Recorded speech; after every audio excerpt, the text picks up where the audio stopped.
Assalamualaikum warahmatullahi wabarakatuh. Puji dan syukur saya panjatkan kehadiran Tuhan Yang Maha Esa karena berkat rahmat-Nya diberikan kesehatan untuk dapat mengoperasikan hasil tugas kami.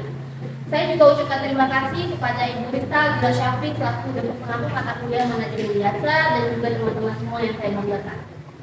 Perkenalkan, nama saya Tika Putri, perwakilan dari kelompok 6 R01 Manajemen yang beranggotakan MHK dengan NIM 006, Dwi Putri Ramadhani dengan NIM 039, saya sendiri Febisa Putri dengan NIM 075 dan juga Setia Deningsi dengan NIM 157. Di sini saya akan menjelaskan mengenai handling customer complaint di perusahaan Shopee.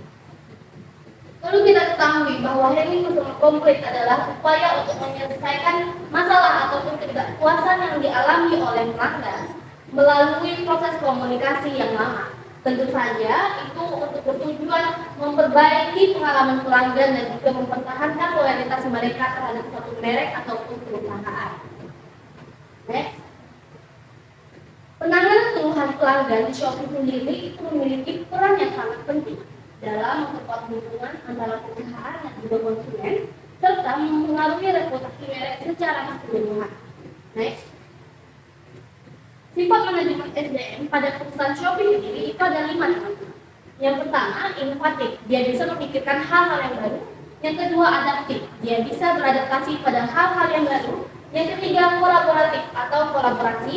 Yang keempat, pertumbuhan karyawan. Dan yang terakhir, orientasi pada keseimbangan kehidupan kerja pribadi karyawan. Baik. Peran employees ataupun karyawan dalam penyampaian jasa di perusahaan Shopee sendiri itu sangatlah penting. Jadi mereka tidak hanya menjadi wajah merek dan pelanggan utama dalam interaksi, tetapi juga memainkan peran kunci dalam memastikan pengalaman pelanggan yang positif.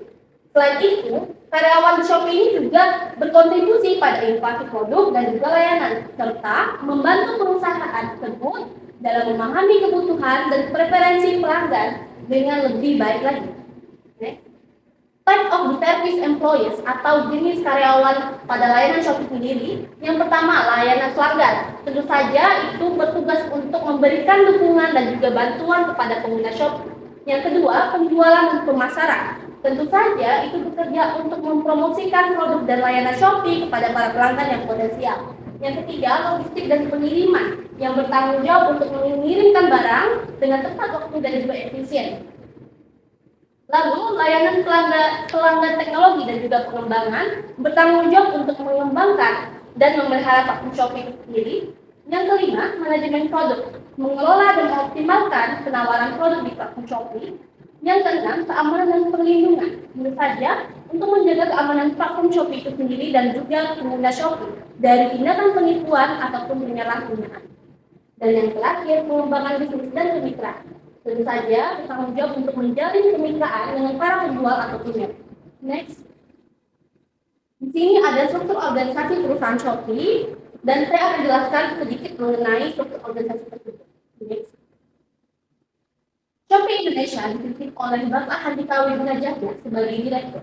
Lalu ada tim marketing yang dipimpin oleh Ibu Fiona Wijaya sebagai marketing project.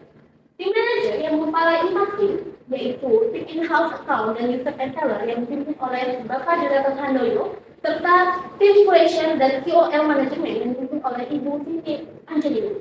Shopee Feed ini memiliki divisi, yaitu divisi fashion, yang tentu saja bertugas untuk mengatur dan mengelola tampilan di tab Shopee Feed. Dan selain itu, dia juga bertugas dalam membuat perencanaan tampilan tersebut. Next. Divisi KOL manajemen memiliki tujuan untuk mengedukasi dan mengaktifasi user dan juga calon user dari pengguna Shopee itu sendiri. Dan divisi user dan seller bertugas untuk mengedukasi para seller baru maupun seller lama untuk lebih mudah dalam berjualan dan juga mempromosikan produknya di Shopee. Next. Membangun budaya pelayanan atau service kultur di perusahaan Shopee sendiri adalah kunci untuk memberikan pengalaman pelanggan yang unggul. Ini melibatkan upaya untuk menanamkan sikap yang proaktif dalam tim di mana setiap anggota tim ini memiliki kesadaran akan pentingnya memahami dan juga memenuhi kebutuhan pelanggan itu sendiri dengan memprioritaskan nilai-nilai seperti empati, responsif, dan juga inovatif. Next. Penyusunan solusi yang efektif dalam menanggapi keluhan pelanggan di perusahaan Shopee sendiri. Tentu saja yang pertama, Shopee terus meningkatkan layanan pelanggan mereka dengan menyediakan berbagai saluran komunikasi. Yang kedua, Shopee berkomitmen untuk memberikan resolusi yang cepat terhadap keluhan pelanggan yang ada. Yang ketiga, Shopee memiliki kebijakan pengembalian dan juga penggantian yang transparan dan mudah dipahami oleh pelanggan. Next. Shopee juga terus meningkatkan layanan pelanggan mereka untuk menyediakan komunikasi yang berkesinambungan. Dan juga yang terakhir, selain menanggapi keluhan pelanggan yang telah ada, Shopee juga mengambil tindakan preventif untuk mencegah terjadinya keluhan di masa yang akan datang. Next. Tips dan strategi dalam membangun hubungan yang kuat dalam perusahaan Shopee yang seperti disebutkan sebelumnya. Pertama, responsif, yang kedua empati, yang ketiga komunikasi yang jelas, yang keempat konsistensi, dan juga yang kelima penghargaan dan apresiasi. Next. Implementasi tindakan perbaikan pada keluhan pelanggan di Shopee itu sendiri melibatkan analisis keluhan, peningkatan proses internal, pelatihan karyawan, dan juga komunikasi transparan dengan pelanggan. Next. Pemantauan dan evaluasi terhadap proses penanganan keluhan pelanggan di Shopee itu sendiri adalah langkah penting untuk memastikan kualitas layanan yang tinggi. Ini melibatkan pengawasan terus-menerus terhadap respons layanan pelanggan, analisis data keluhan, dan juga penilaian terhadap efektivitas solusi yang diberikan kepada pelanggan itu. Baiklah, itulah hasil presentasi dari saya. Terima kasih. Wassalamualaikum warahmatullahi wabarakatuh.